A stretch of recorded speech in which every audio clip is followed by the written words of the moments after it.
وازيكم متابعينا على قناه تك هاردوير. القناه بتهتم جدا بعالم التكنولوجيا والهاردوير، فيا ريت تدعمونا باللايك وتشتركوا في القناه وتفعلوا زر الجرس عشان يوصلكوا كل فيديو جديد انا بنزله. على اول مره لو تعرفني، فانا اسمي حسام سامر، بقدم لك كل حاجه بتخص الكمبيوتر من تجميعات وماوسات وشاشات وكيبوردات وكل حاجه انت هتحتاجها في الكمبيوتر. وعاملين تجميعات من اول 1000 جنيه وعاملين الشاشات من اول 1000 جنيه برضو، وكل الكلام ده هتلاقيه طبعا في القناه. وبس كده، يلا بينا نخش على الفيديو.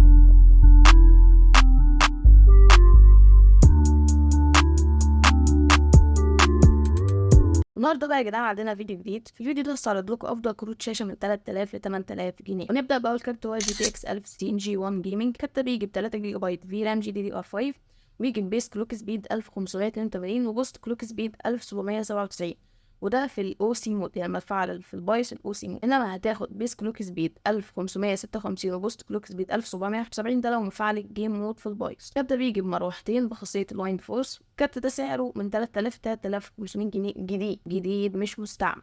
انما لو عرفت تجيبه مستعمل هتلاقيه في حدود ال 2500 او ال 2000. انما طبعا الجديد احسن عشان بيبقى فيه ضمان او كده. انما لو معكش تمن الجديد تجيب طبعا المستعمل. انت وشطارتك في الشراء. نخش على تاني كارت، هو جي تي اكس 1050 تي اي ستورم اكس. الكارت ده بيجي ب 4 جيجا بايت في رام جي دي دي ار 5، وبيجي بميموري سبيد 7000 ميجا هرتز وبوست كلوك سبيد 1392 ميجا هرتز. الكارت ده سعره من 3500 ل 4200 جنيه جديد. طبعا انا بقول لك لو عرفت اي مستعمل هات الكروت دي كلها مستعمله لو لقيت بسعر كويس. ونيجي لتالت كارت، هو الار اكس 5500 اكس تي سافاير بلوكس. الكارت بيجي ب 4 جيجا بايت في رام جي دي دي ار 6، بيجي بوست كلوك سبيد 1845. الكارت ده سعره من 3500 ل 4500 جنيه جديد. طبعا انت وشطارتك لو هتجيبه مستعمل برضه. نيجي لرابع كارت، هو جي تي اكس 1660 سوبر.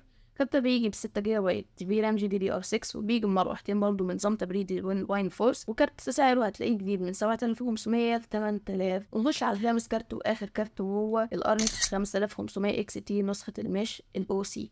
ده كان ده بيجي ب 8 جيجا بايت في رام جي دي دي ار 6، وبيجي بوست كلوك 1845. والكارت ده سعره من 7500 ل 8200 جنيه جديد.